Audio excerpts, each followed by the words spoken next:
धन्यवाद संचालक जी। जैसा कि आप सभी लोग जानते हैं,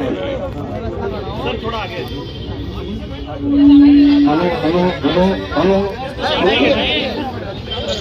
साथियों, जैसा कि आप सभी लोग जानते हैं कि राष्ट्रीय काशी और मथुरा में कार्यक्रम रखा था, लेकिन इस देश के अंदर जो धर्म के नाम पर राजनीति कर रहे हैं, जो धर्म के नाम पर SC ST OBC को मुसलमानों से लड़ाने का काम कर रहे हैं, जो धर्म के नाम पर लड़ाई झगड़ा लगाकर इस देश में राजपाट करने का काम कर रहे हैं और इस देश के बहुसंख्यक समाज को अधिकार वंचित करने का काम कर रहे हैं, उनके हक अधिकारों को खत्म करने का काम कर रहे हैं, संविधान और लोकतंत्र को खत्म करने का काम कर रहे हैं, उन लोगों को लगा कि इस देश का मूल निवासी अब अपनी विरासत के बारे में जागृत हो जाएगा, और अगर वो अपनी विरासत के बारे में जागृत हो जाएगा तो इस प्रकार की लड़ाई में शामिल नहीं होगा, उनके बहकावे में नहीं आएगा, इससे उनका खेल खराब हो जाएगा। इसलिए उन लोगों ने साजिश करने का काम किया और साजिश करके काशी और मथुरा में जो हम लोगों का कार्यक्रम लगाया गया था, उस कार्यक्रम को रोकने का काम किया प्रशासन के माध्यम से। और संविधान में बाबा साहब डॉक्टर अंबेडकर ने जो आर्टिकल 19 में जो मौलिक अधिकार दिया हुआ है, सभा सम्मेलन करने का, आंदोलन करने का, प्रदर्शन करने का, बोलने का, सुनने का, व्यक्ति की स्वतंत्रता का, ये जो अधिकार दिया है, तो संविधान के आर्टिकल 19 का भी उल्लंघन किया, हमारे मौलिक अधिकारों का भी उल्लंघन किया। मौलिक अधिकार साथियों क्या होते हैं? मौलिक अधिकार का मतलब मानवीय अधिकार, मानवीय अधिकार का मतलब इंसानियत का अधिकार, इंसानियत का अधिकार का मतलब जो प्रकृति के द्वारा आदमी को दिया जाता है, इंसान होने के नाते आदमी को जो अधिकार मिलते हैं, उस अधिकार को मौलिक अधिकार कहा जाता है। तो हम लोग जब इंसान पैदा हो गए तो पूरी दुनिया के लोग ये मानते हैं, संयुक्त राष्ट्र संघ इस बात को मानता है कि जो मौलिक अधिकार है, जो मूलभूत अधिकार है, वो पैदा होते ही इंसान को मिलने वाले अधिकार हैं। इसको पूरी दुनिया के लोग भी मानते हैं। भारत के संविधान में भी बाबा साहब डॉक्टर अंबेडकर ने लिखा और कोर्ट भी इसको इनकार नहीं कर सकता, सुप्रीम कोर्ट भी इसको रोक नहीं सकता। लेकिन काशी मथुरा के प्रशासन के द्वारा उत्तर प्रदेश के मुख्यमंत्री के इशारे पर हमारे कार्यक्रमों को रोका गया, हमारे मौलिक अधिकारों का उल्लंघन किया गया। तो हम लोगों ने तय किया कि अब पानी सर के ऊपर से जा रहा है। अभी तक तो ये हमको थोड़ा रोकते थे, लेकिन अब तो संविधान में लिखे हमारे अधिकार ही रोकने का काम कर रहे हैं। अब पानी सर के ऊपर जा रहा है, अब इसे बर्दाश्त नहीं किया जा सकता है। तो इसलिए हम लोगों ने तय किया कि अब इस पर चुप नहीं रहा जाएगा और काशी और मथुरा में जिला अधिकारी कार्यालय के ऊपर मोर्चा लेकर जाया जाए। तो 24 सितंबर को हम लोग काशी में लाखों का मोर्चा लेकर के गए और आज यहाँ मथुरा में ये मोर्चा लेकर के आए हैं। और जिला अधिकारी महोदय को कहना चाहते हैं कि जिला अधिकारी महोदय, योगी जी ने आपको जिला अधिकारी नहीं बनाया है, मोदी जी ने भी आपको जिला अधिकारी नहीं बनाया है। आप जिला अधिकारी बने हैं तो भारतीय संविधान की बदौलत बने हैं। अगर राज्य रजवाड़ों का शासन होता, देश में संविधान लागू नहीं होता, तो आप ना जिला अधिकारी बनते और ना इस देश में आप कुछ कर पाते। अगर आप इस लायक है, हम इस लायक है, तो ये बाबा साहब डॉक्टर अंबेडकर ने संविधान में जो अधिकार दिया है उसके कारण है। इसलिए आपका कर्तव्य है, आप योगी मोदी के प्रति जवाबदेह नहीं हैं, आप जवाबदेह भारतीय संविधान के प्रति हैं। आपको भारतीय संविधान को ध्यान में रखकर काम करना चाहिए, ना किसी के तुगलकी फरमान को मानकर किसी के कार्यक्रम को रोकना चाहिए,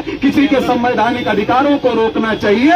तुगलकी फरमान से ये देश नहीं चलता, ये देश भारतीय संविधान से चलता है। ये बताने के लिए आज हम लोग यहाँ कलेक्टरी पर आए हुए हैं। साथियों, मैं ये भी इस मौके पर कहना चाहता हूँ कि संविधान में जो अधिकार लिखे हुए हैं, केवल लिखे रहने से कोई फायदा नहीं होता। इसलिए बाबा साहब अम्बेडकर ने जब संविधान लागू किया तो संविधान सौंपते समय बाबा साहब डॉक्टर अम्बेडकर ने कहा, संविधान कितना भी अच्छा हो, लेकिन उसको लागू करने वाले लोग अगर अच्छे नहीं होंगे तो संविधान अच्छा साबित नहीं होगा। इसका मतलब ये है लागू करने वाले लोग अच्छे होने चाहिए। वो लागू करने वाले लोग कौन है? एक तो जिनको हम चुनकर भेजते हैं वो लागू कर रहे हैं, और दूसरे कलेक्टर साहब यहाँ बैठते हैं ये भी लागू कर रहे हैं। तो कलेक्टर साहब को हम फिर से कहना चाहते हैं कि कलेक्टर साहब रोक नहीं पाओगे, कलेक्टर साहब रोक नहीं पाओगे। और योगी जी को भी कहना चाहते हैं और मोदी जी को भी कहना चाहते हैं कि रोकने की कोशिश मत करो, नहीं तो आप रोक दिए जाओगे। चुनाव नजदीक है, थोड़ा संभल कर काम करो। इस देश में हम लोगों की संख्या ज्यादा है, इस देश में हम लोगों की तादाद ज्यादा है। इस देश के मूल निवासियों की आवाज रोकने की औकात किसी में नहीं है, क्योंकि इस आवाज को देने का काम बाबा साहब डॉक्टर अम्बेडकर ने भारतीय संविधान में किया हुआ है, इसलिए इसको कोई रोक नहीं सकता है। इसलिए फिर से चेतावनी देना चाहते हैं कि जो कर दिया, आगे ऐसी कोशिश मत करना, नहीं तो अंजाम बुरा होगा। चुनाव नजदीक है, अंजाम बुरा होगा। इसलिए मेरी बात का ध्यान रखो। अगर ध्यान नहीं रखोगे तो 24 में लोग बता देंगे कि क्या होने वाला है, मुझे बताने की जरूरत नहीं। इतने लोग यहाँ आए हैं, मगर ये मत समझना कि हमारे समर्थन में इतने ही लोग। हमको लोग कह रहे थे आए क्या, हमने कहा उधर के लोग ही पर्याप्त है, ज्यादा तो आने की जरूरत नहीं है। आप लोग वहीं से समर्थन करो, जहां हो वहीं से समर्थन करो, ज्यादा आने की जरूरत नहीं है। ज्यादा आने वाले थे लोग, मगर हमने कहा अभी कलेक्टर को चेतावनी देना है, इतने तक ही ठीक है। अगर विधानसभा घेरना होगा तो आप लोगों को भी बुलाने का काम करेंगे। तो आने वाले समय में इसकी भी तैयारी हम लोगों को रखने का काम करना है। साथियों, एक बात और इस मौके पर कहना चाहते हैं। देखिए, इस देश के अंदर किसके साथ न्याय हो रहा है? शेड्यूल कास्ट के लोगों के ऊपर अन्याय अत्याचार हो रहा है। कहीं मूंछ रखने की वजह से पीटा जा रहा है, कहीं घोड़ी पर चढ़ने की वजह से पीटा जा रहा है। मध्य प्रदेश में भारतीय जनता पार्टी की ही सरकार है, एक आदिवासी बच्चे के मुंह में पेशाब कर दिया गया। महामहिम राष्ट्रपति जी खुद आदिवासी समाज से हैं। जब नए संसद भवन का उद्घाटन हुआ, उन्हें आमंत्रित तक नहीं किया गया और उन्हें लेटर लिखकर शुभकामना देना पड़ा। अरे भाई, कितनी दूर है राष्ट्रपति का घर नए संसद भवन से? ज्यादा दूर नहीं है। लेकिन इस देश में जो संविधान चलाने वाले लोग हैं, आज भी संविधान के हिसाब से देश को नहीं चला रहे हैं। ये बात समझ लेना चाहिए, और इस बात को समझ कर आने वाले समय में इस देश के मूल निवासी समाज को फैसले करने की जरूरत है। शेड्यूल कास्ट के ऊपर अन्याय हो रहा है, शेड्यूल ट्राइब के ऊपर अन्याय हो रहा है। नरेंद्र मोदी जी कहते हैं मैं ओबीसी हूँ, भाजपा वाले टीवी पर बैठते कहते मोदी जी की कृपा से ये हो रहा है, मोदी जी की कृपा से ये हो रहा है, मोदी जी की कृपा से ये हो रहा है, मोदी जी की कृपा से ये भी हो रहा है। जैसे लगता है कि चारों तरफ मोदी जी की कृपा बरस रही है। और जब हम लोग कहते हैं मोदी जी छोटा सा काम कर लो, बहुत बड़ा काम मत करो, छोटा सा काम कर लो। छोटा सा काम क्या है? अरे आप तो बहुत दयालु आदमी हो, जंगल में शेर बाघ चीतों की संख्या कम हो जाती है, आप बहुत दुखी हो जाते हो, विदेश जाते हो, विदेश से लेकर आते हो, भारत के जंगलों में छोड़ देते हो। अरे ओबीसी तुम अपने को कहते हो, छोटा सा काम कर लो, ओबीसी की गिनती कर लो, मगर इतनी भी औकात नहीं है। कहते हैं मोहन भागवत मना कर रहे, कैसे कर ले? मोहन भागवत मना कर रहे, कैसे कर ले? इतनी हिम्मत नहीं है। लेकिन हम लोगों का वोट लेने के लिए कहते नहीं, सब मोदी जी की कृपा से हो रहा, सब मोदी जी की कृपा से हो रहा, सब मोदी जी की कृपा से हो रहा है। मोदी का चेहरा दिखाया जा रहा है, मोदी जी मुख नहीं है, मुखौटा है। भागवत जी ने मोदी का मुखौटा लगा लिया ताकि वो बोलते रहे मैं पिछड़ी जाति का हूँ, मैं नीच जाति का हूँ, मैं चाय बेचने वाला हूँ, वोट दे दो हमें। दे दिया, 2 बार दे दिया, 2 बार दे दिया। क्या किया? गिनती तक किया क्या? अभी महिला आरक्षण लागू हुआ, अभी महिलाएं बहुत बड़ी संख्या में यहाँ शामिल, अभी महिला आरक्षण लागू हुआ।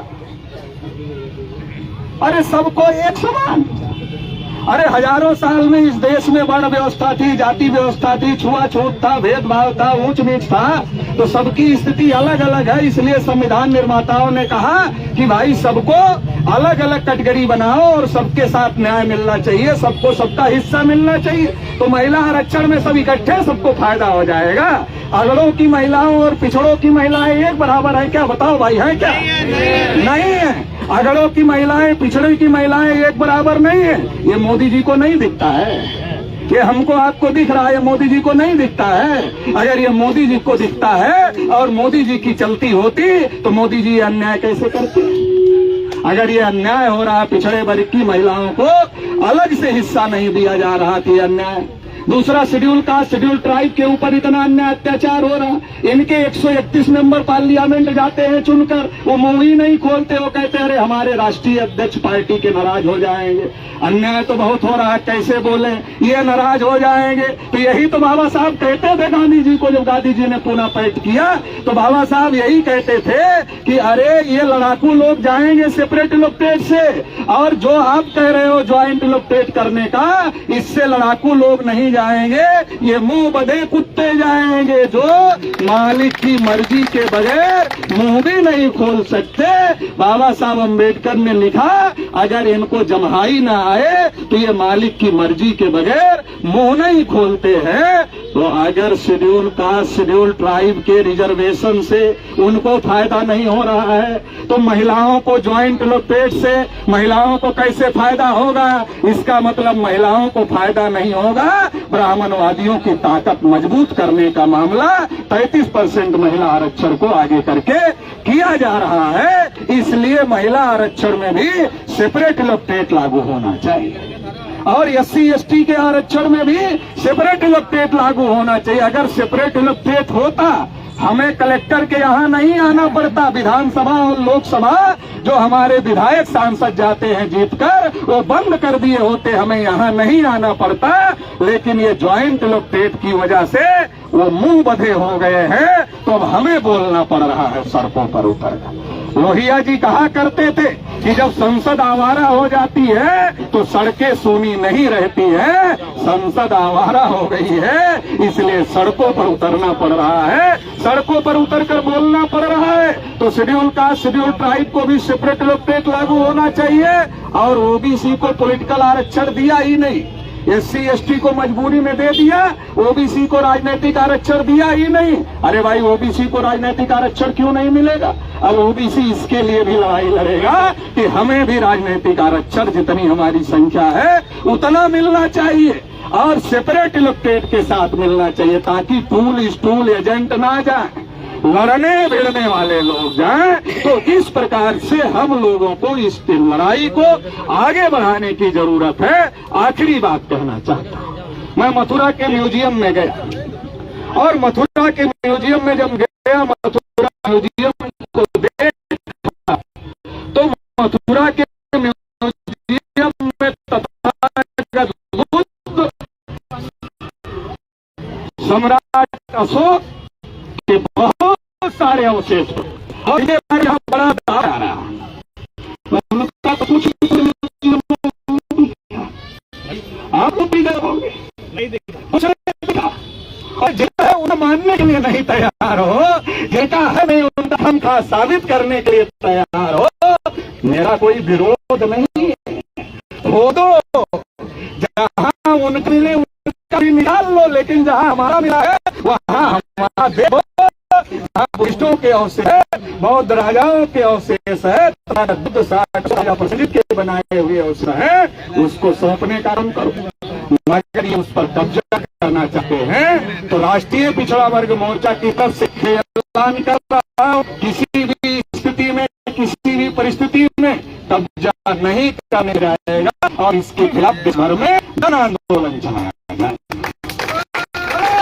देश को कभी सोने के लिए कहा जाता था, कभी विश्व गुरु कहा जाता था, तक्षशिला नालंदा जैसी यूनिवर्सिटियां भारत में होती थी, पूरी दुनिया के भारत पढ़ने के लिए आते जब और गौ महसूस करने का काम करते थे।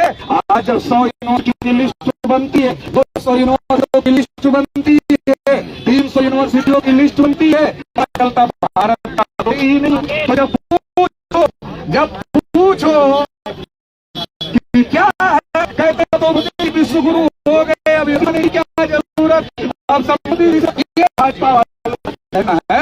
तो साथियों समझना पड़ेगा देश का कितना हो गया। इस देश को जो हमारा भारत और जब आज इन लोगों के हाथ में तो ये भारत खड़ा है,